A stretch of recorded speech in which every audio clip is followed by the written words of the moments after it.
அனைவருக்கும் உற்சாகமான இனிய காலை வணக்கம். இன்றைய நாள் மே 14, 2025 சித்திரை 31ஆம் நாள் புதன்கிழமை. அனைவருக்கும் இனிமையான நாளாக அமைய டைகர் குடும்பம் சார்பாக வாழ்த்துகிறோம். பிரபஞ்சம் நமக்கான சரியான பாதையை வகுத்துள்ளது. அதில் நாம் மகிழ்ச்சியுடன் பயணிக்கிறோம். தைரியமாக துணிந்து பிரபஞ்சத்தை நம்பி பயணிப்போம். வாழ்வில் வெற்றி பெறுவோம். இப்பொழுது நாம் அனைவரும் 8 மீது நிற்கிறோம். நமது மிஷன் இறைவணக்கம் கூறப்போகிறோம். இதை நான் சொல்ல சொல்ல அதன் இடைவெளியில் நீங்களும் அதை திரும்பச் சொல்லுங்கள். அப்படி சொல்வதனால் உங்களுக்குள் ஆற்றல் பெருகுவதை நீங்கள் உணர்வீர்கள். உங்களுக்குள் ஆனந்தமும் ஆரோக்கியமும் நிலைத்திருக்க இது உதவும். Tiger vision. மனம், புத்தி, உடல் மூன்றும் சமநிலையில் இருந்தால் வாழ்க்கை பிரகாசிக்கும். டைகர் மிஷன் ஒரு தனி மனிதனின் தொடர்ச்சியான ஆரோக்கியமும் பொருளாதாரமும் இவ்வுலகை மாற்றும். டைகர் இறைவணக்கம். என் வாழ்க்கையின் நம்பிக்கையாயிருக்கும் இறைவா, நான் சேவை செய்யும் இந்த அமைப்பே நீ வாழும் இடமென எண்ணுகிறேன். நான் தினமும் செய்யும் பணியே எனது கடமை என நம்புகிறேன். எனது உடலை கண்ணும் கருத்துமாய் பாதுகாப்பதே எனது பொறுப்பு என உணர்கிறேன். நன்றி இறைவா. நாம் ஆயுள் முழுவதும் ஆரோக்கியத்தோடு ஆனந்தமாய் வாழ்வதற்கு நமக்கு ஆயுள் முழுவதும் ஆசானாய் 8 நடைப்பயிற்சியை கற்றுத்தர வருகிறார் நமது குரு டாக்டர் டைகர் தேன்கூடு பிரபாகரன் அண்ணா அவர்களை உற்சாகத்தோடு வரவேற்கிறோம். எல்லோருக்கும் இனிய காலை வணக்கம். இந்த அற்புதமான காலை வேளையில் 9 மூட்டுக்களையும் அசையக்கூடிய அற்புதமான பயிற்சிகளை முடிச்சுட்டு 27 முறை சூப்பர் பிரெயின் யோகா அப்படின்னு சொல்லக்கூடிய தோப்பு காரணங்களை முக மலர்ச்சியோட மனம் மகிழ்ச்சியோடு முடிச்சுட்டு 8 நடப்பதற்காக தயார் நிலையில் இருக்கிறோம். 8 மீது இருக்கிறோம். கிழக்கு மேற்காக நடப்பவர்கள் கிழக்கு திசையிலிருந்து மேற்கை நோக்கியும், தெற்கு வடக்காக நடப்பவர்கள் தெற்கு திசையிலிருந்து வடக்கை நோக்கியும் நமக்கான முதலடி எடுத்து வைத்து நடையை தொடங்கலாம். இப்பொழுது பெண்கள் அனைவரும் இடதுபுறமாகவும் ஆண்கள் அனைவரும் வலதுபுறமாகவும், பெண்கள் லெஃப்ட் சைடிலும் ஆண்கள் ரைட் சைடிலும் முதல் அடி எடுத்து வைத்து நடையை தொடங்குகிறோம். நடை இயல்பாக இருக்கிறது, நடை தளர்வாக இருக்கிறது, தோள்பட்டை தளர்வாக இருக்கிறது, கழுத்து குனியாமல் இருக்கிறது, கால்கள் ஒன்றுக்கு முன்பு ஒன்று வருவது போல் நடந்து கொண்டு இருக்கிறோம். கைகள் அதன் இசைவில் அசைந்து கொண்டு இருக்கிறது. சுவாசம் சீர்நிலையில் இருக்கிறது. எண்ணம் நேர்மறையாக இருக்கிறது. மனம் மகிழ்வுடனும் அமைதியுடனும் இருக்கிறது. ஒற்றை சிந்தனையாளர்கள் அத்தனை பேரும் ஒற்றுமையோடு ஒரே திசையை நோக்கி பயணித்து கொண்டிருக்கிறோம். நமது பயணம் வெற்றிகரமாக அமைய எல்லாம் வல்ல இறைவனை துணை கலைத்து கொண்டு தொடர்ந்து பயணிக்கிறோம். ஒவ்வொரு விடியலும் நமக்கு பல விஷயங்களை கற்றுத்தந்து கொண்டே இருக்கிறது. நாம் பெற்றுக்கொண்டே இருக்கிறோம். அதை வாழ்வில் பயன்படுத்தி வெற்றி கண்டு கொண்டே இருக்கிறோம். அவ்வாறாக இன்றைய விடியலும் நமக்கு பல விஷயங்களை கற்றுத்தரப் போகிறது. நாம் பெற்றுக்கொள்ளப் போகிறோம். அதை வாழ்வில் பயன்படுத்தி வெற்றி காணப் போகிறோம். ஒவ்வொரு நாளும் நமது நடையை தொடங்கும் போது நாம் பல நினைவூட்டல்களை நினைவூட்டுவது வழக்கம். அந்த வகையில் இன்றைய நினைவூட்டல்கள் நம்மளுடைய உள்ளங்கைகளை மடக்கி பார்த்தல் அப்படிங்கிற ஒரு செயலை செய்து பார்க்க வேண்டும். இப்பொழுது நாம் நடையை தொடங்கி இருக்கிறோம். உள்ளங்கைகளை மடக்கி பார்த்தால் அது இயல்பாக இருக்கும். விரலின் நகங்களின் வண்ணங்களை பார்க்க வேண்டும். அவைகளும் இயல்பாகவே இருக்கும். நடையை தொடங்கும் பொழுது சுவாசத்தை சோதித்து பார்த்திருக்க வேண்டும். நம்மளுடைய 2 நாசியிலையும் சுவாசம் வருகிறதா அப்படின்னு இப்படி நம்மளுடைய சோதனைகளை செய்து தான் நம்மளுடைய பயிற்சிகளை தொடங்க வேண்டும். தொடர்ந்து நம்மளுடைய முதல் விஷயமாக நாம் செய்ய வேண்டியது நம்மளுடைய பயிற்சிகளை, முயற்சிகளை, நிகழ்ச்சிகளை, செயல்களை எதை தொடங்குவதற்கு முன்பாக நம்மளுடைய தாயை வணங்க வேண்டும், நம்மளுடைய தந்தையை வணங்க வேண்டும், நமது குருமார்களை வணங்க வேண்டும், நமது இயற்கையை, இறைவனை, பிரபஞ்சத்தை வணங்க வேண்டும், நம்மளுடைய இஷ்ட தெய்வங்களை வணங்கி கொள்ள வேண்டும், நமது மூதாதையர்கள் முன்னோர்களை வணங்கி கொள்ள வேண்டும். இவ்வாறாக நம்மளுடைய தாய் தந்தை குருமார்கள், இயற்கை இறைவன், பிரபஞ்சம், இஷ்ட தெய்வங்கள், மூதாதையர்கள், முன்னோர்கள் இவர்களை வழிபட்டு அவர்களிடம் அருளாசி பெற்று அவர்களை வழித்துணைக்கு அழைத்து நமது பயிற்சிகளை நாம் தொடங்கி இருக்க வேண்டும்.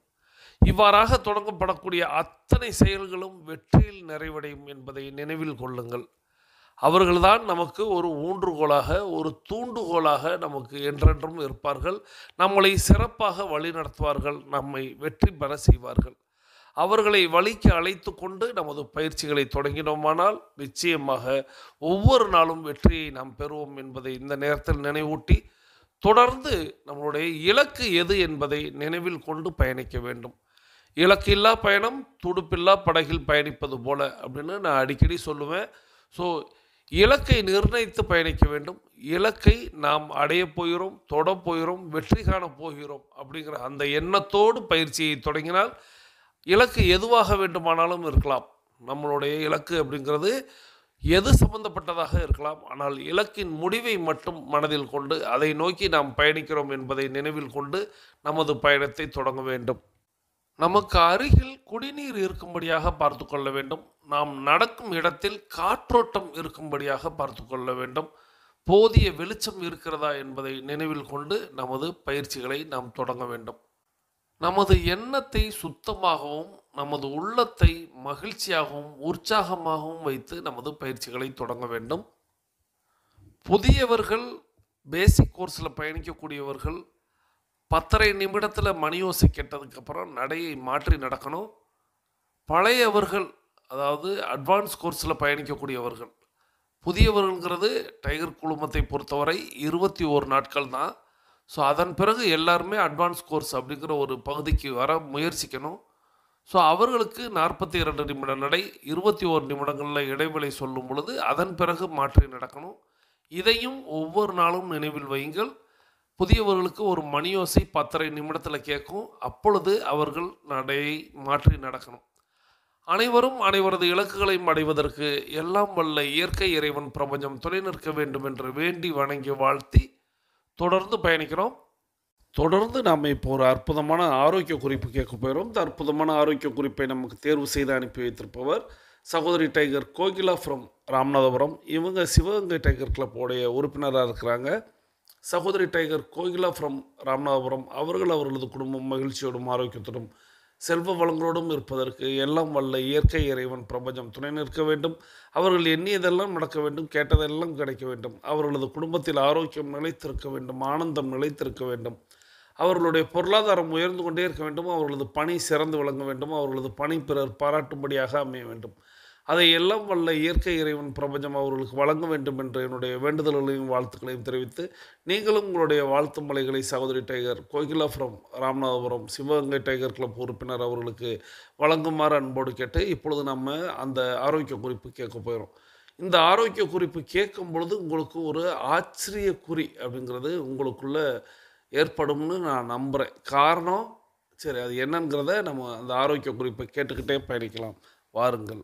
கடைசியாக ஒரு 4 வருஷமா இந்த ஹெல்தி ஹேபிட்ஸ் என்னால் மாற்றவே முடியல, மாற்றவும் கூடாது. ஒருவேளை நான் சொல்கிறது நீங்களும் கனெக்ட் பண்ணீங்க அப்படின்னா கமெண்ட்ஸில் வந்துட்டு எஸ்கா நானும் இதை பண்ணிட்டு இருக்கேன்னு கண்டிப்பாக சொல்லுங்கள். முதல் விஷயம் 2 வேளை குளிக்கிறது. 2 வேளை குளிக்கிறது, அந்த 2 வேளையும் சோப்பு அந்த மாதிரி இல்லாமல் நலங்கு மாவு இல்லைன்னா பாசிப்பயிர் மாவு போட்டு குளிக்கிறது. 2வது 2 வேளை பல் விளக்குறது. 3வது ஆயில் புல்லிங் பண்ணுறது. காலையில் எந்திரிச்ச உடனே தண்ணி குடிச்சு முடிச்சோடனே ஆயில் புல்லிங் பண்ணிட்டு தான் மறு வேலையே நமக்கு. அடுத்து வாயை க்ளோஸ் பண்ணி சாப்பிட்றது. இது ரொம்ப பழகிட்டேன் நான். நீங்களாம் நினைக்கலாம் இதெல்லாம் ஒரு பழக்கமான, ஆனால் உங்களுக்கே தெரியாமல் நீங்கள் வாயை திறந்தா சாப்பிட்ருக்கீங்க, அதை கவனிங்க. நெக்ஸ்ட் நான் வந்துட்டு உட்காந்துட்டு பண்ணுற ஒரு தொழிலில் இருக்கிறனால, கன்சல்டேஷன்லாம் பண்ணிட்டு இருக்கிறனால நடைப்பயிற்சி இல்லை அப்படின்னா ஃபியூச்சர் ரொம்ப ரொம்ப பரிதாபமாயிடும் எங்களுக்கு. அதனால ஒரு நாளைக்கு ஒரு 7500 ஸ்டெப்பாவது மினிமம் கவர் பண்ணுற மாதிரி பார்த்துப்பேன். 9:30 மணிக்கு வீட்டுக்கு போனாலும் 10 மணி வரைக்கும் அந்த 7000 ஸ்டெப்பை கவர் பண்ணி முடிச்சுட்டு தான் அதுக்கப்புறம் குளிச்சுட்டு தூங்குற மாதிரி இருக்கும். சிட்டிங்கில் இருந்தீங்கன்னா கம்பல்சரி இது வந்துட்டு நீங்கள் ஃபாலோ பண்ணணும் ஃபார் யோர் ஃபியூச்சர் பெனிஃபிட்ஸ். ரெகுலராகவே என்னோட டாஸ்க் என்னென்னலான்னு பார்த்து அதை காலையில் நான் வந்துட்டு எழுதி வச்சிருவேன். நைட் வந்துட்டு அதெல்லாம் முடிச்சேன்னா அதெல்லாம் ஸ்ட்ரைக் அவுட் பண்ணிடுவேன். இது வந்துட்டு என்னோட லைஃபை பெட்டர் ஆகிறதுக்கு நிறைய விஷயங்கள்ல ஹெல்ப் பண்ணியிருக்கு. நைட்டு 10 மணிக்கு என்னோட ஸ்லீப் வந்துட்டு ஒரு வாரத்துக்கு 5 நாளாவது 9:45 10 மணிக்கு தூங்கிடுறேன். ரொம்ப முடியாத பட்சத்தில் வீக்கெண்ட்ஸில் மட்டும்தான் லேட் ஆகுது. ஆனால் ஸ்லீப்பை ப்ரையாரிட்டைஸ் பண்ணியே ஆகணும். அதனால என்னோட ஹெல்த் பெனிஃபிட்ஸ் எவ்வளவோ ஜாஸ்தியாக இருக்குது. அதே மாதிரி அரை வயிறு சாப்பிட ஆரம்பிச்சிட்டேன். அது வந்துட்டு ரொம்ப ரொம்ப நல்ல ஒரு ஃபீல். அது நீங்கள் சாப்பிட்டா மட்டும்தான் புரியும். Last but never the least நிறைய விஷயங்களுக்கு நோ சொல்ல ஆரம்பிச்சிட்டேன். அந்த நோ வந்துட்டு உங்களோட உறவு உணவுகள்லேருந்து உணவு வரைக்கும் ஃபுல்லாமே வந்துட்டு ஒன்று எக்ஸஸாக இருக்குது, ஒன்று நம்மளது இல்லை, ஒன்று தேவையில்லாதுன்னா அதுக்கு வந்துட்டு கான்ஷியஸாக நோ சொல்லி பழகுங்க. நீங்களும் இந்த மாதிரியான விஷயங்கள் பண்ணிட்டு இருக்கீங்க அப்படின்னா, இதுக்கும் மேலே நல்ல விஷயங்கள் இருந்துச்சுன்னா கமெண்ட்ஸில் சொல்லுங்கள். பார்க்குறவங்க பார்த்து கற்றுக்கிட்டோம்.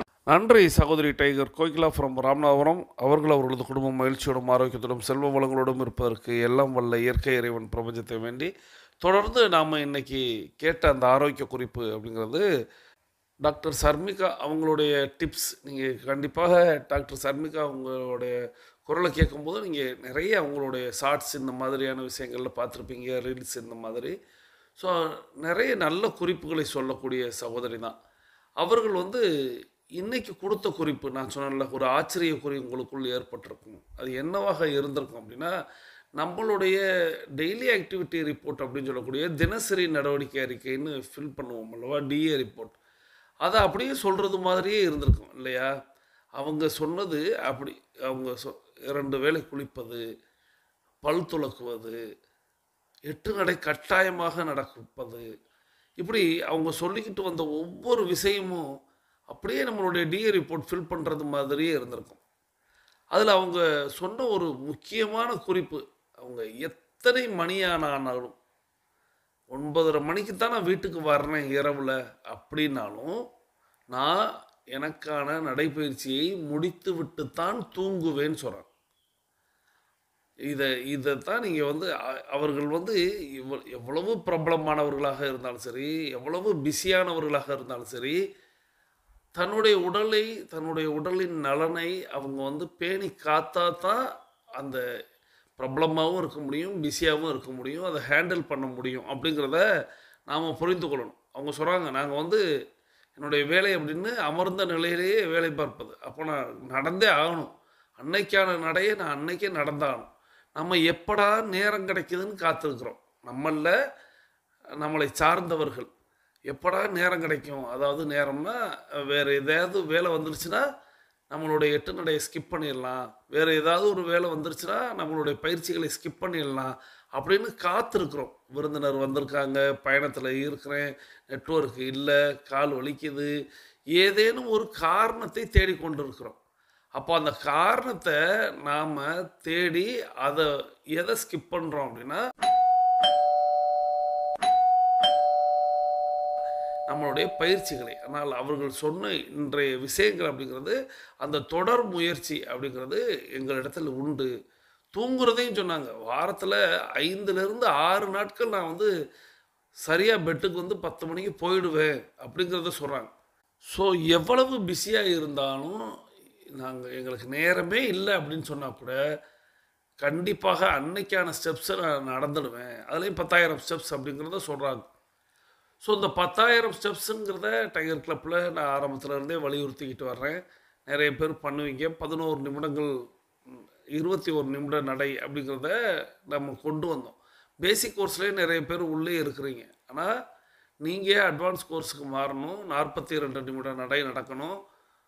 அன்றாட ஒரு நாளைக்கு 10,000 அடிகள் எடுத்து வைப்பவர்களுடைய வாழ்க்கை அப்படிங்கிறது அற்புதமாக இருக்கும் அப்படிங்கிறதையும் நாமும் சொல்லிக்கிட்டே இருக்கோம்.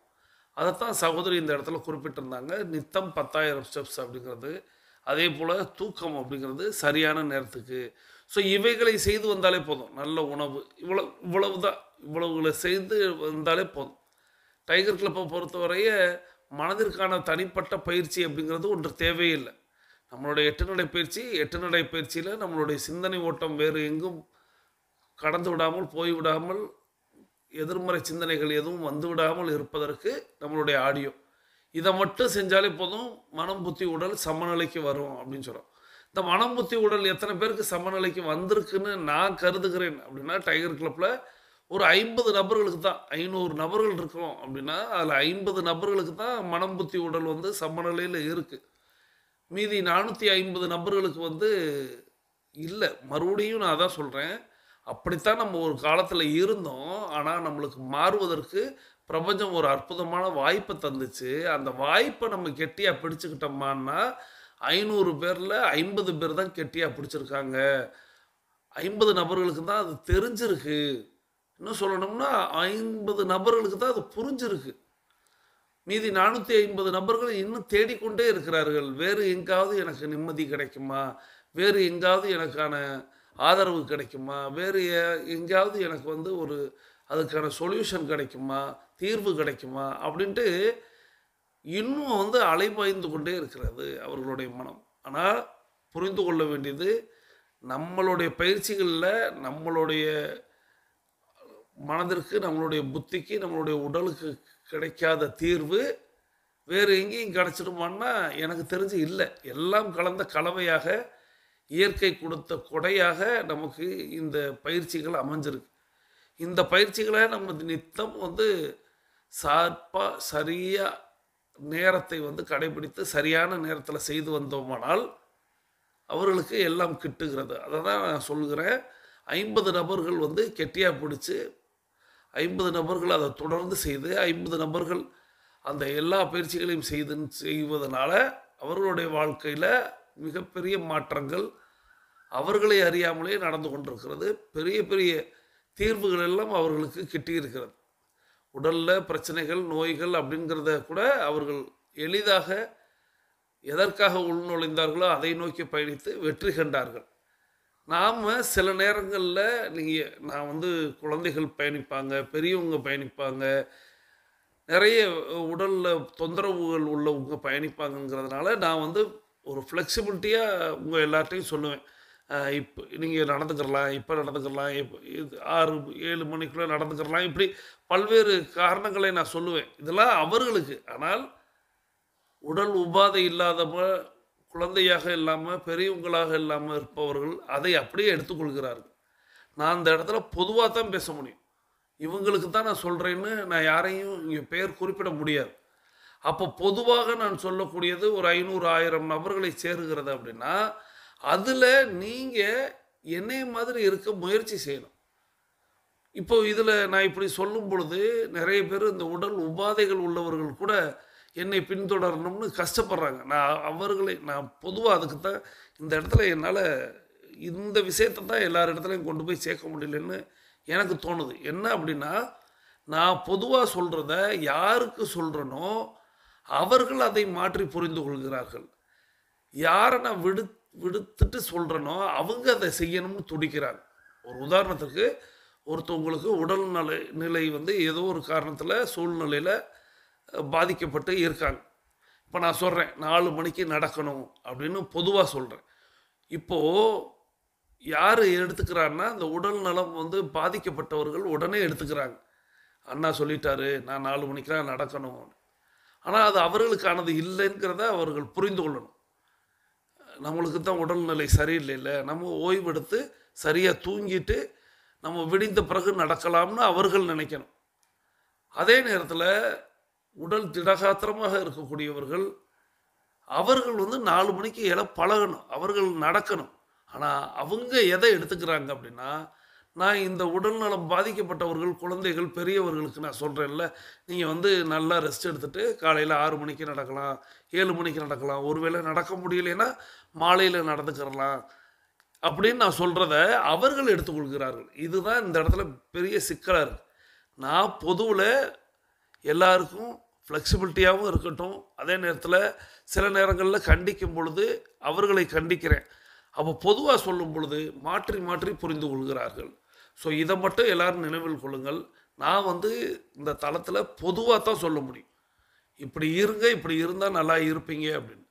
ஆனால் குழந்தைகளாக இருப்பவங்க, பெரியவங்களாக இருக்கக்கூடியவங்க, உடல் நலத்தில் சற்று பாதிப்பு ஏற்பட்டிருப்பவர்கள், நீங்கள் உடனே அதை ஸ்ட்ரிக்டாக எடுத்துக்கிறாதீங்க. நீங்கள் வந்து நம்மளை 4 மணிக்கு எழ சொல்லியிருக்காங்க, 3:30 மணிக்கு எழ சொல்லியிருக்காங்கன்னு நீங்கள் மாற்றி புரிந்து கொள்ளாதீர்கள். இதை தான் இந்த இடத்துல நான் எல்லாருக்கும் சொல்லணும்னு நான் நினைக்கிறேன். இப்போது நான் அந்த பாயிண்ட்டுக்கு வந்துடுறேன். எந்த பாயிண்ட் அப்படின்னா, நாம் அந்த 50 நபர்கள் அப்படின்னு சொல்கிறோம்ல, அந்த 50 நபர்கள் கெட்டியாக பிடித்து கொண்டார்கள் அப்படின்னா அவர்களுக்கு புரிஞ்சிடுச்சு, ஒரு விஷயத்தை தொடர்ந்து செய்யணும், அதையும் ஒரே நேரத்தில் செய்யணும், எந்த காரணத்தையும் நம்ம வந்து சொல்லி அதை விட்டுவிடக்கூடாது அப்படிங்கிறத மட்டும் அவர்கள் வந்து கெட்டியாக பிடிச்சிக்கிட்டு அதை தொடர்ந்து செய்கிறதுனால அவங்களுக்கு உடலின் ஆரோக்கியம் மட்டுமல்ல, மனதின் ஆரோக்கியம் மட்டுமல்ல, அவர்களுடைய வாழ்வின் ஆரோக்கியம், வாழ்வின் ஆனந்தம் அவர்களுக்கு கிட்டி இருக்கிறது. அதுதான் நான் எல்லாருக்கும் கிடைக்கணும்னு தொடக்க காலத்திலேருந்தே சொல்லிக்கிட்டு இருக்கேன். ஸோ அதனால் என்னால் முடியும், நான் வந்து எழ முடியும், என்னால் நடக்க முடியும், என்னால் இதை இத்தனை மணிக்குள்ளாக செய்ய முடியும்னு திடகாத்திரமாக இருக்கக்கூடியவர்கள், நீங்கள் சோம்பேறிகளாக காலையில் நடக்காமல் மாலையில் நடப்பது அல்லது நடக்காமலே ஆடியோ கேட்பது அப்படிங்கிற ஒரு விஷயத்தையெல்லாம் விட்டுட்டு நீங்கள் ஒரு உறுதி எடுத்துக்கிட்டு, ஏன்னா நீங்கள் இப்போ இந்த கேட்ட ஆடியோவில் இருந்து நீங்கள் புரிந்து கொள்ள வேண்டும், அவர்களெல்லாம் பார்க்கும் பொழுது என்றும் இளமையாக இருக்கிறார்கள். எப்படி என்றும் இளமையாக இருக்க முடிகிறது அப்படின்னா, அவங்க சொல்கிறாங்கல்ல, நான் 9:30 மணிக்கு வீட்டுக்கு போனால் கூட நடந்துட்டு தான் தூங்க போவேன். அப்போது அந்த ஒரு உறுதிமொழி அவர்கள் வைத்திருக்கிறார்கள். இதை யாராவது அவர்கள் சொல்லலைன்னா யாருக்காவது தெரியுமா? இப்போ அவங்க யூடியூப்பில் ஆடியோவில் சொல்லிட்டாங்க. யூடியூப்பில் ஆடியோவில் சொன்னதன் விளைவாக அவர்கள் இதையெல்லாம் கடைபிடிக்கிறார்கள்னு நம்ம தெரிந்து கொள்கிறோம். இப்படி எல்லாரும் எல்லாத்தையும் சொல்லுவாங்களா? ஆனால் நம்ம என்ன எண்ணுகிறோம், அவர்கள் எல்லாம் என்ன இரவு பகல் பார்க்காமல் உழைக்கிறார்கள், அவர்களுக்கு எங்கே நேரம் இருக்க போகிறது, அப்போ அவங்களெலாம் எப்படி இளமையாக இருக்கிறாங்கன்னு நாமளாக கருதி கொள்வோம். அவர்கள் ஏதேனும் உணவுல எடுத்துக்கிடுவாங்க, ஏதேனும் வந்து மருந்து மாத்திரைகள் எடுத்துக்கிடுவாங்க, அதனால் அவங்க ஆரோக்கியமாக இருக்காங்கன்னு இல்லை. நம்ம புரிந்து கொள்ள வேண்டியது, நமக்கு எந்த செலவும் இல்லாமல் ஒரு அற்புதமான விஷயம் நம்மள்கிட்ட கிடச்சிருக்கு. ஆனால் அதை தினமும் செஞ்சிடணும். இப்போது நான் உதாரணத்திற்கு சொல்லிக்கிட்டு இருக்கிறதுனால உடனே அப்போ இரவு 9:30 மணிக்கு கூட செஞ்சிடலாமான்னா, அந்த உறுதிப்பாடத்தை நம்ம அவங்கள்ட்ட இருந்து பார்க்கணும். காலையிலேருந்து மாலை வரை இரவு வரைய வேலை பளு அப்படின்னு இருந்தால் கூட எனக்கான பயிற்சியை நான் அன்றைக்கி செஞ்சுட்டு தான் தூங்குவேங்கிற உறுதிப்பாடு இருக்கணும். அதை விடுத்துட்டு காலையிலலாம் நல்லா தூங்கி எந்திரிச்சிட்டு மாலையில் பார்த்துக்கலாம்னு சொல்லிட்டு, மாலையில் அப்புறம் ஏதேனும் ஒரு பணி வரவும் இரவு பார்த்துக்கொள்ளலாம்னு சொல்லிட்டு, இரவு வெளியிலேயே சாப்பிட்டு வந்து நடக்க முடியாமல் தூங்கிட்டுன்னு இப்படி நாட்களை கழித்து விடக்கூடாது. நாம் நம்மளுடைய வேலையை, நம்மளுடைய பயிற்சிகளை தொடர்ந்து காலையிலேயே செய்வது அப்படிங்கிற ஒரு உறுதி எடுத்துக்கொண்டு நம்ம பயணிக்கணும்.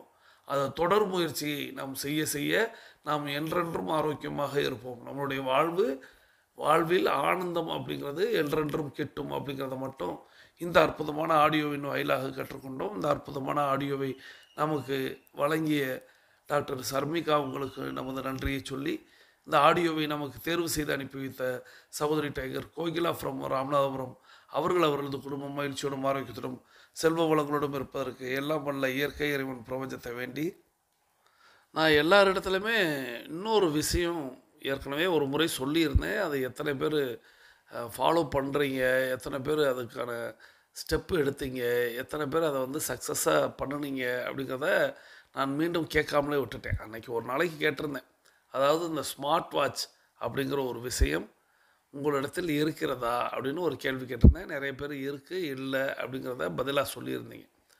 ஸோ இந்த ஸ்மார்ட் வாட்சில் என்ன அப்படின்னா, இந்த 10,000 ஸ்டெப்ஸ் அப்படிங்கிறது நாம் நித்தம் நடக்கிறோமா அப்படிங்கிறத பார்க்கும் வண்ணமாக கேட்கும் வண்ணமாக நம்ம சொல்லியிருந்தோம். ஸோ இதை நம்ம வந்து அன்னைக்கு பேசுனதோடு அப்படியே விட்டுட்டோம். சரி, அதை நம்ம அப்புறம் பேசலாம். இப்போ நம்மளுடைய 21 நிமிடம் அப்படிங்கிறது நிறைவுக்கு வருகிறது. வாருங்கள் அனைவரும் தொடங்கிய திசைக்கு வந்து விடுகிறோம். கிழக்கு மேற்கா தொடங்கியவர்கள் கிழக்கு திசையிலும், தெற்கு வடக்கா தொடங்கியவர்கள் தெற்கு திசைக்கு வந்து விடுகிறோம். நமது உள்ளங்கைகளை மடக்கி பார்க்கிறோம், இறுக்கமாக இருக்கிறது. விரலின் நாங்களின் வண்ணங்களை பார்க்கிறோம், சிவப்பு வண்ணத்தில் மாறி இருக்கிறது. சுவாசத்தை சோதித்து பார்க்கிறோம்.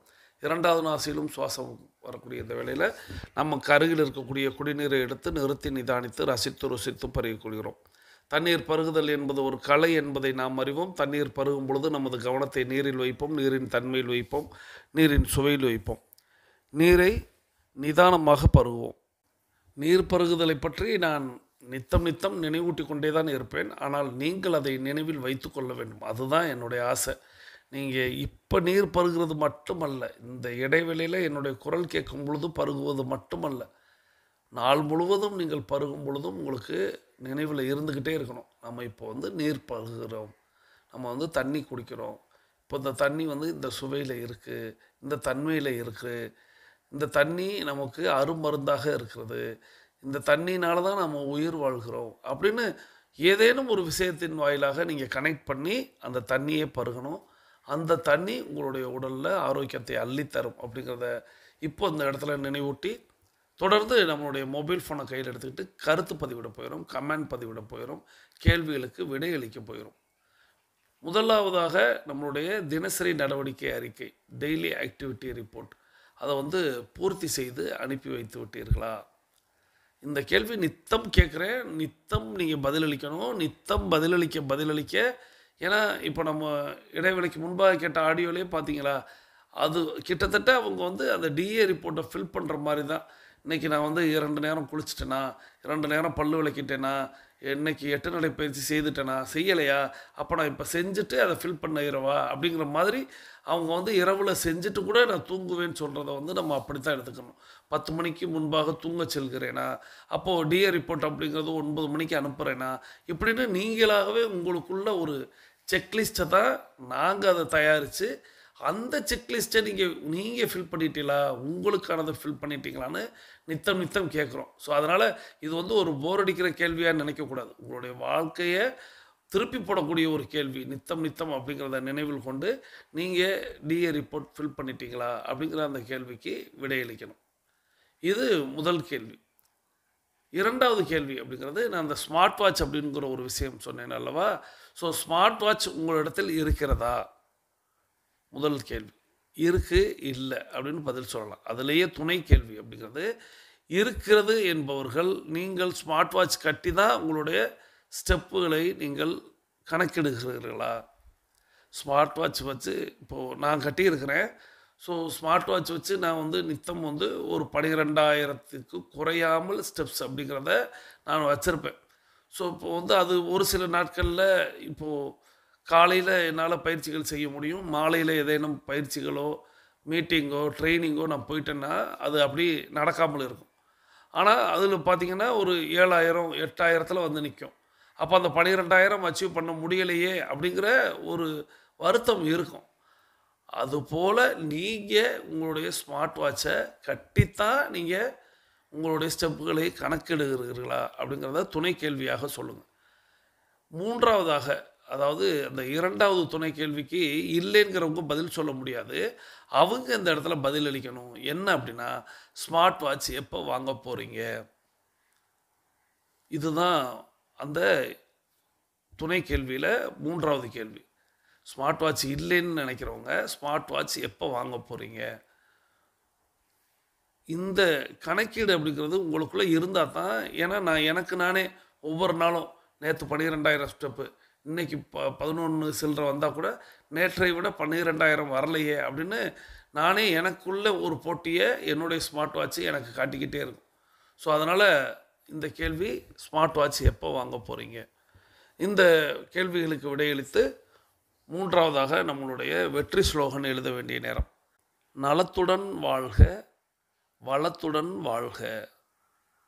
நலத்துடன் வாழ்க, வளத்துடன் வாழ்க. இந்த வெற்றி ஸ்லோகனை ஒரு முறை எழுதி 2 முறை வாசித்து போஸ்ட் பண்ணுங்கள். இந்த வெற்றி ஸ்லோகனை நித்தம் சொல்பவர்கள், எழுதுபவர்கள், அவர்களுடைய வாழ்க்கையில் அவர்களுக்கு வெற்றி பரிசு கிட்டிக்கொண்டே இருக்கும் அப்படிங்கிறத இந்த நேரத்தில் ஒரு உறுதியாக சொல்லி, இப்போ இந்த 3 கேள்விகளுக்கும் விடையளித்த தாங்கள் தங்களது குடும்பம் மகிழ்ச்சியோடும் ஆரோக்கியத்தோடும் செல்வ வளங்களோடும் இருப்பதற்கு எல்லாம் வல்ல இயற்கை இறைவன் பிரபஞ்சத்தை நான் வேண்டிக்கிறேன். இப்போது நம்ம எல்லாரும், அதாவது பேசிக் கோர்ஸில் இருக்கக்கூடிய சகோதர சகோதரிகள் அஃபர்மேஷன் விசுவலைசேஷன் செய்துட்டு மீது இருக்கக்கூடிய ஆடியோ கேட்குவாங்க. 42 நிமிட நடைக்காரர்கள் பேசிக் கோர்ஸில் உள்ளவங்களுக்கு நம்மளுடைய வாழ்த்துக்களை சொல்லி ஆசிகளை வழங்கி நமக்கான அடுத்த சுற்றை தொடங்குகிறோம். இப்பொழுது ஆண்கள் அனைவரும் இடதுபுறமாகவும் பெண்கள் அனைவரும் வலதுபுறமாகவும், ஆண்கள் லெஃப்ட் சைடிலும் பெண்கள் ரைட் சைடிலும் முதலடி எடுத்து வைத்து நடையை தொடங்குகிறோம். நடை இயல்பாக இருக்கிறது, நடை தளர்வாக இருக்கிறது, தோள்பட்டை தளர்வாக இருக்கிறது, கழுத்து குனியாமல் இருக்கிறது, கால்கள் ஒன்றுக்கு முன்பு ஒன்று வருவது போல் நடந்து கொண்டு இருக்கிறோம், கைகள் அதன் இசைவில் அசைந்து கொண்டு இருக்கிறது, சுவாசம் சீர்நிலையில் இருக்கிறது, எண்ணம் நேர்மறையாக இருக்கிறது, மனம் மகிழ்வுடனும் அமைதியுடனும் இருக்கிறது. ஒற்றை சிந்தனையாளர்கள் அத்தனை பேரும் ஒற்றுமையோடு ஒரே திசையை நோக்கி பயணித்து கொண்டு இருக்கிறோம். நமது பயணம் வெற்றிகரமாக அமைய எல்லாம் வல்ல இறைவனை துணை கலைத்து கொண்டு தொடர்ந்து பயணிக்கிறோம். தொடர்ந்து சுய கட்டுப்பாட்டை பற்றின ஒரு அற்புதமான தன்னம்பிக்கை பேச்சு கேட்க போயிடும். இந்த அற்புதமான தன்னம்பிக்கை பேச்சை நமக்கு தேர்வு செய்து அனுப்பி வைத்த சகோதரர் tiger Mario Kulothungan from Chennai. இவங்க நார்த் சோன் டைகர் கிளப்புடைய வைஸ் கேப்டனாக இருக்கிறாங்க. அவர்கள் அவர்களது குடும்ப மகிழ்ச்சியோடும் ஆரோக்கியத்தோடும் செல்வ வளங்களோடும் இருப்பதற்கு எல்லாம் வல்ல இயற்கை இறைவன் பிரபஞ்சம் துணை நிற்க வேண்டும். அவர்கள் எண்ணியதெல்லாம் நடக்க வேண்டும், கேட்டதெல்லாம் கிடைக்க வேண்டும். அவர்களது குடும்பத்தில் ஆரோக்கியம் நிலைத்திருக்க வேண்டும், ஆனந்தம் நிலைத்திருக்க வேண்டும். அவர்களுடைய பொருளாதாரம் உயர்ந்து கொண்டே இருக்க வேண்டும். அவர்களது பணி சிறந்து விளங்க வேண்டும். அவர்களது பணி பிறர் பாராட்டும்படியாக அமைய வேண்டும். அதை எல்லாம் வல்ல இயற்கை இறைவன் பிரபஞ்சம் அவர்களுக்கு வழங்க வேண்டும் என்று எல்லாம் வல்ல இயற்கை இறைவன் பிரபஞ்சத்தை வேண்டிக் கொள்கிறேன். நீங்களும் உங்களுடைய வாழ்த்து மலைகளை சகோதரர் Tiger Maria Kulothungan from Chennai north zone tiger club vice captain அவர்களுக்கு வழங்குமாறு அன்போடு கேட்டு, இப்பொழுது வாருங்கள் அந்த தன்னம்பிக்கையூட்டக்கூடிய நம்மளுடைய சுய கட்டுப்பாட்டினை பற்றின அந்த அற்புதமான ஆடியோவை கேட்டுக்கொண்டே பயணிக்கலாம். ஹே காய்ஸ், அமரன் படம் பார்த்துட்டு நம்மள பல பேரு ஆர்மி லைஃப் பத்தியும் அவங்களோட லைஃப் ஸ்டைல் பத்தியும் டிஸ்கஸ் பண்ணிருப்போம். என்ன இருந்தாலும் நமக்காக இன்னொருத்தர் உயிரையே தியாகம் செய்ய நினைக்கிறதெல்லாம் ரொம்ப ரொம்ப பெரிய விஷயம் தான் இல்லையா? இந்த மாதிரி ஆர்மில இருக்கவங்க செய்யற சாக்ரிஃபைஸ்ல தான் இன்னைக்கு நம்ம பீஸ்ஃபுல்லா ஹாப்பியா நமக்கு பிடிச்ச மாதிரி வாழ முடியுது. இந்த தியாகங்களை தாண்டி இன்னும் ஒரு பெரிய விஷயம் நம்ம ஆர்மி இல்ல மிலிட்டரியில இருக்கவங்க கிட்ட இருந்து கத்துக்கணும்னா அது நிச்சயம் டிசிப்ளின் தான். நம்ம அமைதியா வாழ ஒரு சந்தர்ப்பத்தை உருவாக்கி கொடுத்தவங்க கிட்ட இருந்து ஏதாச்சும் ஒரு விஷயத்த நம்மளும் ஃபாலோ பண்றது அவங்களுக்கு செய்யற மரியாதையா கூட இருக்கலாம். ஒரு ஆர்மி மேனுக்கான அடையாளமே டிசிப்ளின், அதாவது ஒழுங்குமுறை தான். அவங்க மட்டும் ஏன் இவ்ளோ டிசிப்ளின்டா இருக்கணும்? இவ்ளோ ரெஸ்ட்ரிக்ஷன்ஸ் ஏன்? இப்படி ஒரு கஷ்டமான லைஃப் ஸ்ட்ரக்சர் அவ்வளவு அவசியமா என்ன? இந்த மாதிரி பல கேள்விகள் உங்ககிட்ட வந்திருக்கும். சரி, நீங்க உங்க லைஃப்ல டிசிப்ளின்டா இருக்கீங்களா? அதாவது கரெக்ட் டைமுக்கு எழுந்துக்கணும், கரெக்ட் டைமுக்கு ஆஃபீஸ் போகணும், உங்க பர்சனல் வேலையை முடிச்சுட்டு உங்களோட வீட்டு வேலையும் சரியா செய்ய உங்களுக்கு டைம் இருக்குமா? இல்லையா? அப்ப உங்ககிட்ட டிசிப்ளின் கொஞ்சம் கம்மியா தான் இருக்கு. சரி, அதனால என்ன ஆயிரப்போகுது? ஆஃபீஸ்க்கு ஒரு 5 நிமிஷம் லேட்டா போனாதான் என்ன? இல்ல காலையில ஒரு 10 நிமிஷம் எக்ஸ்ட்ராவா தூங்குனாதான் என்ன? தலையா போயிரும்? ஆமாங்க, தலைதான் போகும். உங்களுக்கு இல்ல, ஆர்மில இருக்க ஒரு சோல்ஜருக்கு சரியான நேரத்துல சரியான செயலை செய்ய முடியலன்னா ஒரு வார் ஃபீல்ட ஃபேஸே பண்ண முடியாது. சரியான ஒரு ஒழுங்குமுறை இல்லன்னா இக்கட்டான நேரத்துல ஒரு முடிவே எடுக்க முடியாது. ஒரு மில்லி செகண்ட்ல மைக்ரோ செகண்ட் கூட மாறி போனா அவங்க லைஃபே போயிரும். என்னதான் தியாகத்தின் சின்னமாவே அவங்க இருந்தாலும் அவங்களோட உயிரும் நமக்கும் அவங்களுக்கும் ரொம்ப முக்கியம் இல்ல. அதை காப்பாத்திக்க எவ்வளவு முடியுமோ உள்ள முயற்சிகளை செய்வாங்க. இருந்தாலும் எதிரிகளோட சூழ்ச்சி இல்ல தந்திரம் ஏதாச்சும் ஒண்ணுல சிக்கி அவங்க உயிரிழக்க நேரிடும். இதெல்லாம் தெரிஞ்சோ அவங்க ஒரு வார் ஃபீல்டுக்கு போக தயாரா இருக்காங்கன்னா அவங்களோட சேவை மனப்பான்மையை பத்தி சொல்ல வார்த்தைகளே இல்ல. ஆனா அவங்க மட்டும்தான் இவ்வளவு டிசிப்ளின்டா இருக்கணுமா? உங்க உயிரை காப்பாத்தி உங்களோட கனவுகளை நிம்மதி அடைய அவங்களோட உயிரை கொடுத்து உயிர் வாழ உங்களுக்கு ஒரு பெரிய வாய்ப்பு கொடுத்திருக்காங்களே, அவங்களுக்கு நீங்க என்ன செய்ய போறீங்க? பெரிய சல்யூட். மனசுல அவங்களோட தியாகத்தின் நினைவுகள், கோடி கோடி நன்றிகள். அதெல்லாம் இருக்கட்டும். இப்படி உயிர் வாழ உங்களுக்கு கிடைச்ச ஒரு நல்ல வாய்ப்பை நீங்க உங்க சோம்பேறித்தனத்தால வீணாக்கலாமா? உயிர் போகிற நேரத்திலயும் அவங்க டிசிப்ளின்டா அதை செய்யறப்போ உங்க டெய்லி லைஃப்ல உங்களோட சொந்த லட்சியங்களுக்காக இல்ல லைஃப் ஸ்டைலுக்காக ஒரு ஒழுங்குமுறையை உருவாக்குறது அவ்வளவு கஷ்டமா? எல்லாம் சரிங்க, ஏதோ கொஞ்சம் ஒழுங்கா இருக்க முயற்சி செய்யுங்கன்னா பரவாயில்ல, ட்ரை ஆச்சும் பண்ணலாம். ஆனா நீங்க என்ன ஒரேடியா மிலிட்டரி டிசிப்ளின் பத்தி எல்லாம் பேசுறீங்க? ரொம்ப கஷ்டங்க. இப்படியெல்லாம் காரணம் தேடாதீங்க. டிசிப்ளின்டா ஒரு லைஃப் ஸ்டைல் வேணும்னு நீங்க நினைச்சா அதுல கொஞ்சம் அதிகம் கொஞ்சம் கம்மியெல்லாம் என்ன, சரியான ஒரு ஒழுங்குமுறைய கொண்டு வந்தாதான் நீங்க அதை ஃபாலோ பண்ண நினைப்பீங்க. இல்லனா ஒரு நாள் மோட்டிவேஷனோட அது காத்துல போயிரும். அடுத்த நாள் எப்பவும் போல ஒரு நடைமுறைக்கு வந்துருவீங்க. சரி, ரொம்ப பில்டப் கொடுத்தாச்சு. இப்ப விஷயத்துக்கு வந்துருவோம். உங்களுக்கு உங்க லைஃப் ஸ்டைல மாத்தணுமா? உங்களுக்கு இருக்க நேரத்தை சரியான முறையில யூஸ் பண்ணணுமா? எல்லாரும் போல இல்லாம அவங்கள விட இன்னும் ஒரு படி அதிகமா உங்க வாழ்க்கை முறை மாறணுமா? அப்ப நீங்க கண்டிப்பா இந்த மிலிட்டரி லைஃப் ஸ்டைல் பத்தியும் அவங்களோட ஒழுங்குமுறையை பத்தியும் தெரிஞ்சுக்கணும். உங்க டெய்லி லைஃப்ல இதை எப்படி பயன்படுத்தலாம், உங்ககிட்ட இருக்க எல்லா கெட்ட விஷயங்களையும் நல்லதா எப்படி மாத்தலான்னு தெரிஞ்சுக்கலாம். ஆனா ஏன் டிசிப்ளினை கடைபிடிக்கணும்னு ஒரு கேள்வியை கேட்டா அதுக்கான சரியான பதில் உங்களுக்கு கிடைச்ச இந்த வாழ்க்கை யாரோ ஒருத்தர் உயிர் தியாகம் செஞ்சு வந்தது. யாரோ ஒருத்தர் உங்களுக்காக உயிரே கொடுக்க தயாரா இருக்கப்போ உங்க வாழ்க்கையில உங்களுக்காக நீங்க கொஞ்சம் டிசிப்ளினை வச்சுக்கிறதுல என்ன தப்பு இருக்கு? சரி, டிசிப்ளின் எங்க இருந்து வரணும்? அதை யார் நமக்கு சொல்லி கொடுப்பாங்க? அது வெளியே வேற எங்க இருந்தும்லாம் வராது. அப்படி வந்தாலும் அது உங்களுக்கு சில நாள் மட்டுமே ஃபோர்ஸோட இருக்க வைக்கும். செல்ஃப் டிசிப்ளின், அதாவது உங்க சுய ஒழுங்குமுறை உங்களுக்கு உள்ள இருந்து வரணும். அதுதான் உங்களை ஒரு நீண்ட கால வாழ்க்கைக்கு தயார்படுத்தும். அதோட வலிமை எப்பவும் மாறாம இருக்கும். வேற ஒரு மனிதர் உங்களுக்கு சொல்லி கொடுத்து ஊக்கம் கொடுத்து அப்புறம் வர ஒழுங்குமுறை காலம் போக போக சக்தி இழந்து போக வாய்ப்பு இருக்கு. நீங்க உங்களுக்காக உள்ள இருந்து எடுக்கிற ஒரு முடிவு தான் இதுக்கு சரியா இருக்க முடியும். உங்களுக்கான தடத்தை இந்த உலகத்துல விட்டு போகணும்னு நீங்க நினைச்சா அதுக்கு நீங்க சரியான ஒரு ஒழுங்குமுறையை உங்களுக்குள்ள கொண்டு வரணும். இந்த செல்ஃப் டிசிப்ளின் உங்களை இன்னும் அதிக வலிமையா உறுதியா ஆக்கப்பூர்வமான மனிதரா மாத்தும். உங்களோட ஆரோக்கியம் அதிகமாகும். நீங்க முடிவெடுக்கிற வேகம் அதிகமாகும். மொத்தத்துல உங்களுக்கு தேவையான சுதந்திரம் உங்களுக்கு கிடைக்கும். சரி, செய்யணும்னு முடிவு பண்ணிட்டேன். ஆனா எங்க இருந்து ஸ்டார்ட் பண்ணணும்? எப்படி ஸ்டார்ட் பண்ணணும்? நமக்கு இருக்க ஒரு பெரிய பிரச்சனை என்ன தெரியுமா? நாளை. அதாவது எல்லாத்தையுமே நாளைக்கு பாத்துக்கலாம், நாளைக்கு செஞ்சுக்கலாம், இன்னொரு நாள் பாத்துக்கலாம், டைம் கிடைச்சா பண்ணிப்போம். ஆனா அது எப்போ வரும் தெரியாது. கண்டிப்பா நாளைக்கு செஞ்சு முடிச்சிருவீங்களா? அதுவும் தெரியாது. சரி, இவ்ளோ கேக்குறீங்களே, இந்த மிலிட்டரி லைஃப் ஸ்டைல நீங்க உங்க டெய்லி லைஃப்ல எப்ப கொண்டு வர போறீங்க? அதுவும் தெரியாதுன்னு சொல்ல போறீங்களா? இல்ல, நீங்க இன்னைக்கு இருந்தே இந்த நிமிஷத்துலயே அதை ஸ்டார்ட் பண்ணணும். இன்னும் அதிகமான உறுதி வேணுமா? உங்களை நீங்க அடுத்த நிலைக்கு உயர்த்தணுமா? நீங்க புதுசா ஆரம்பிக்க போற பிசினஸ் நல்லா போகணுமா? அதுக்கேத்த மாதிரி உங்களை நீங்க மாத்திக்கணுமா? அப்ப நீங்க இன்னைக்கே தொடங்குறதுதான் சிறந்தது. நீங்க இன்னைக்கு சிறப்பான மனிதரா மாறணுமா? இல்ல உங்களுக்கு இன்னைக்கு சிறப்பான விஷயங்கள் நடக்கணுமா? அப்ப நீங்க ஏன் நாளைக்கு வரைக்கும் வெயிட் பண்ணணும்? இப்பவே இன்னைக்கே ஆரம்பிங்க. என்னோட உடல் ஃபிட்டா இருந்தா எப்படி இருக்கும், நான் இன்னும் அதிக உறுதியோட செயல்பட முடிஞ்சா எப்படி இருக்கும்னு வெறும் கற்பனை மட்டுமே செஞ்சுட்டு இருக்காதீங்க. அதை செயல்படுத்த துவங்குங்க. அதுக்கான முதல் அடியை நீங்க தான் எடுத்து வைக்கணும். நான் சொல்ற வார்த்தைகள் உங்களை மாத்திர முடியாது. அதுக்கான உங்க முயற்சி தான் உங்களை முழுசா மாத்தும். உங்க செயல்களுக்கு தான் அந்த சக்தி இருக்கு. உங்க சூழ்நிலையை குற்றமே சொல்லாதீங்க. உங்களை நீங்களே மாத்தினா மட்டும்தான் நீங்க இன்னும் ஸ்ட்ராங்கா ஸ்மார்ட்டா இருக்க முடியும். முதல் விஷயம் உங்க மனசு. அதை நீங்க கட்டுப்படுத்த முடிஞ்சா மட்டுமே எதுவும் சாத்தியமாகும். உங்க மனசு சொல்ற எல்லாத்தையும் கேட்காதீங்க. நீங்க என்ன செய்யணும்னு உங்க மனசுக்கு நீங்க சொல்லி கொடுங்க. காலையில எப்படி சீக்கிரம் எழுந்துக்கணும். எப்படி தினமும் விடாம எக்ஸசைஸ் செய்ய முடியும்? டெய்லி செஞ்சா கண்டிப்பா முடியும். மனசு அலைப்பாய விடாம எப்படி கண்ட்ரோல்ல வச்சுக்கணும்? தெளிவா யோசிக்கணும். நீங்க உங்க மனசு கிட்ட கேட்காதீங்க. அதுக்கு கட்டளையே நீங்க சொல்லுங்க. கண்டிப்பா அது கேட்கும். உங்களுக்கு என்ன வேணுமோ, எதை செய்யணுமோ அதை வெறும் கட்டளைகளா சொல்லுங்க. அன்பா இல்ல, ஸ்ட்ரிக்டாவே சொல்லுங்க. 5 மணினா 5 மணிதான், ஆன் டாட். அதுல எந்த மாற்றமும் இருக்கக்கூடாது. உங்க மனசு நீங்க தான். அது உங்க உடல், மூளை, மனசு எல்லாமே நீங்க தானே. இந்த பதிவை உங்களை கேட்க வைக்கிறது உங்க மனசுதான். அதுல இருக்க விஷயத்த உங்களுக்கு புரிய வைக்கிறது உங்க மனசுதான். உடல், மூளை, உணர்ச்சி அப்படின்னு எல்லாமே உங்களை நீங்களே பிரிச்சு பார்க்க வேண்டாம். உங்க மனசுதான் நீங்க, உங்க மூளை தான் நீங்க, உங்க உணர்ச்சிகள் தான் நீங்க. உங்க பேரு, ஸ்டேட்டஸ், நீங்க இருக்க இடம் இதெல்லாம் உங்களுக்கான ஒரு அடையாளம் மட்டுமே. உங்களுக்கான டிசிப்ளினை உங்க மனசுல இருந்து கொண்டு வாங்க. அங்க இருந்து ஸ்டார்ட் பண்ணுங்க. அப்பதான் உங்களால எல்லாத்தையும் சரியா செய்ய முடியும். எப்பவும் வெளியிருந்து வர குரலை நம்பாதீங்க. உங்களை கோழை, ஏமாளி, முடியாதவன், சோம்பேறி இப்படி யார் என்ன பேர் வச்சு கூப்பிட்டாலும் அதை ஏத்துக்காதீங்க.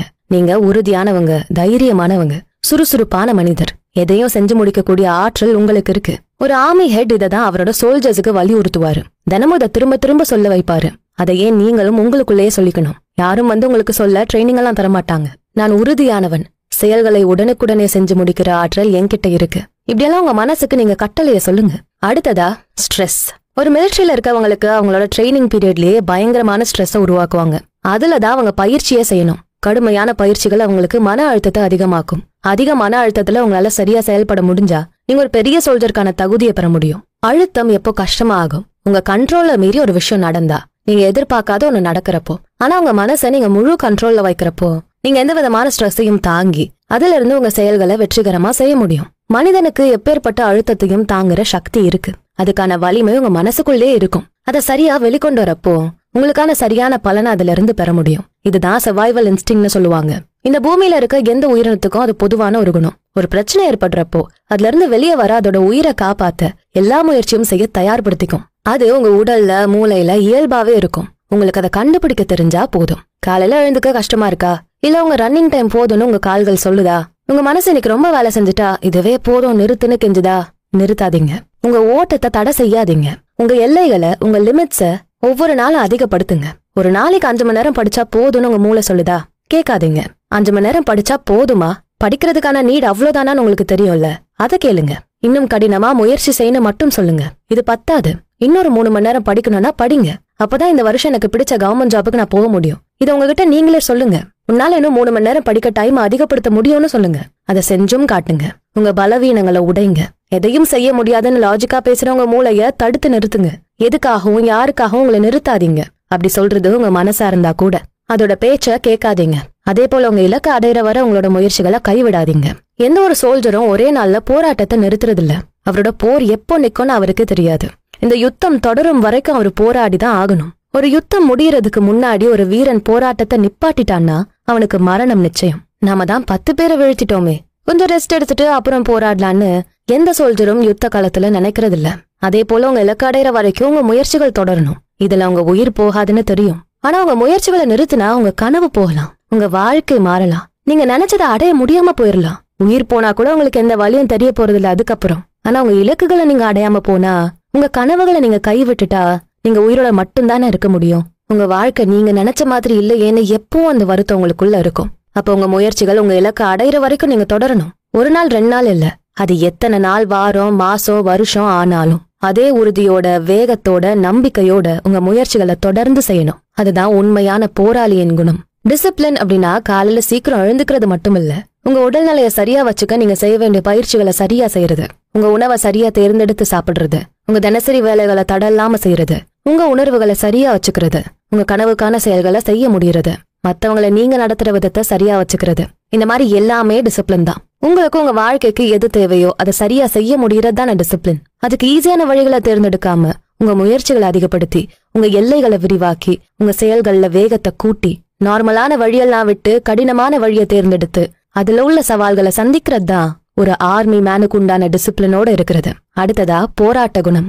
யாரோட போராடணும், எது கூட போராடணும், உங்களுக்குள்ள போராட தெரியணும். இன்னும் ஒரு 10 நிமிஷம் அதிகமா நடக்க, இன்னும் ஒரு 2 மணி நேரம் அதிகமா வேலை பார்க்க, இன்னும் ஒரு நாள் எக்ஸ்ட்ராவா படிக்க, உங்க மூளையோட உங்க மனசோட நீங்க தினமும் போராடணும். உங்களோட பயத்தை எதிர்த்து நீங்க போராடணும். உங்களோட தயக்கங்களை எதிர்த்து போராடணும். இன்னொரு முக்கியமான குணம் ஒவ்வொரு போராளிக்குள்ளேயும் இருக்கும். அதுதான் யாருக்காகவும் எதுக்காகவும் காம்ப்ரமைஸ், அதாவது சமரசம் செஞ்சுக்காம இருக்கிறது. நம்ம நாட்டோட பாதுகாப்புக்கு எந்த ஒரு சமரசமும் செஞ்சுக்க விரும்பவே மாட்டாங்க. எதிரிகள் அவங்கள மாத்த எந்த முயற்சியை செஞ்சாலும் சரி, ஒரு உண்மையான வீரனோட உறுதியை யாராலையும் உடைக்கவே முடியாது.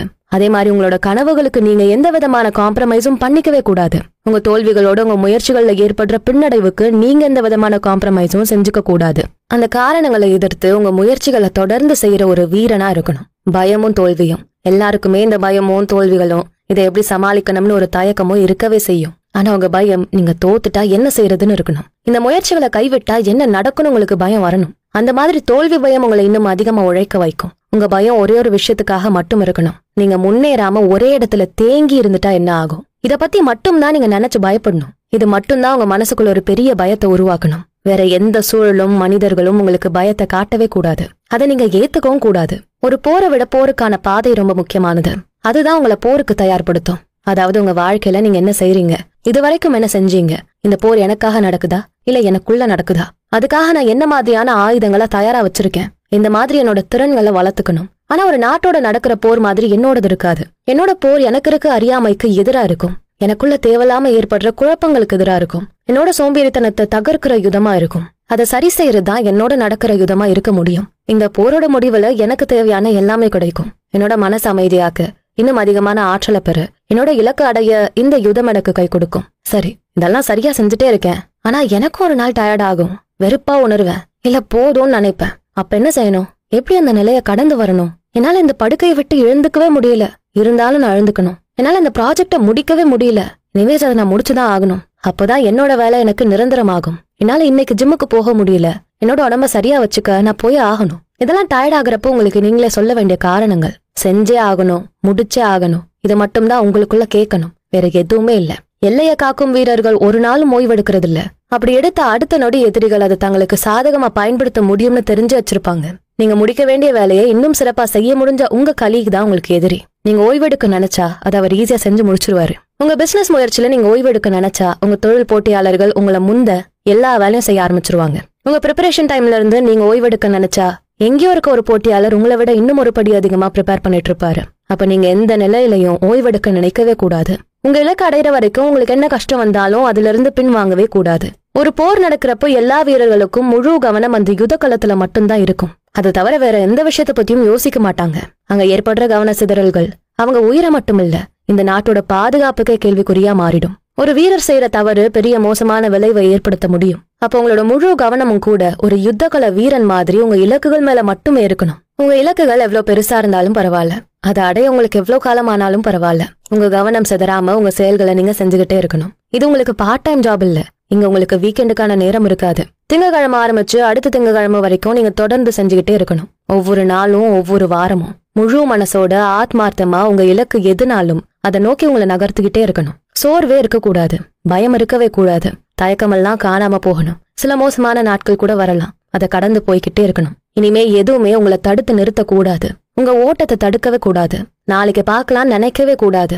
இப்பவே இன்னைக்கே இந்த நொடியே செயல்படணும். இல்லனா போக போறது உயிர் இல்ல, அதை விட பெரிய உங்க கனவு, லட்சியம், முன்னேற்றம் இதெல்லாம் நீங்க இழக்கணுமா? இனிமே உங்க வாழ்க்கையில இல்ல, முடியாது, நடக்காது இந்த மாதிரியான வார்த்தைகள் வரவே கூடாது. சரியான நேரத்துக்கு காத்திருக்க தேவையில்லை. சரியான நேரத்தை நீங்க உருவாக்கணும். நான் என்னவாக நினைக்கிறேனோ அதுவாகவே நான் மாறுவேன். நான் எப்படி இருக்கணுமோ அப்படியே இருப்பேன். என் இலக்கை அடைந்த பிறகே ஓய்வெடுப்பேன். அப்பொழுதுதான் என்னுடைய செயல்களை நிறுத்துவேன்.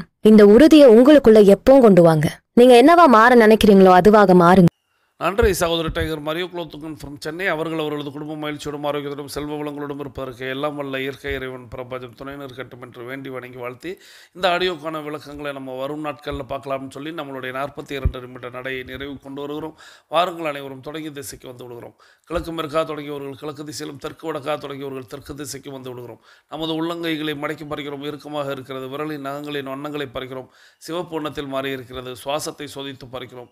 இரண்டாவது நாசிலும் சூப்பராக சுவாசம் வரக்கூடிய இந்த வேளையில் நாம் அனைவரும் கிழக்கு திசையை நோக்கி நின்று அஃபர்மேஷன் விசுவலைசேஷன் செய்து இன்றைய நாளை தொடங்குவோம். இன்றைய நிகழ்வு பிடித்திருந்தால் லைக் செய்யுங்கள், நண்பர்களுக்கு ஷேர் செய்யுங்கள் சொல்லி நீங்கள் இப்போ எல்லாரும் கிழக்கு திசையை நோக்கி நின்று அஃபர்மேஷன் விசுவலைசேஷன் செய்து இன்றைய நாள் உங்களுக்கு அற்புதமான நாளாக அமையட்டும் என்று எல்லாம் வல்ல இயற்கை இறைவன் பிரபஞ்சத்தை வேண்டிக்கிறேன். நீங்கள் எண்ணியதெல்லாம் நடக்கணும், கேட்டதெல்லாம் கிடைக்கணும். எல்லாம் வல்ல இயற்கை இறைவன் பிரபஞ்சம் அதுக்கு துணை நிற்கட்டும் என்று வேண்டி வணங்கி வாழ்த்தி மீண்டும் சந்திப்போம், கலந்து சிந்திப்போம். நலத்துடன் வாழ்க, வளத்துடன் வாழ்க. நன்றி.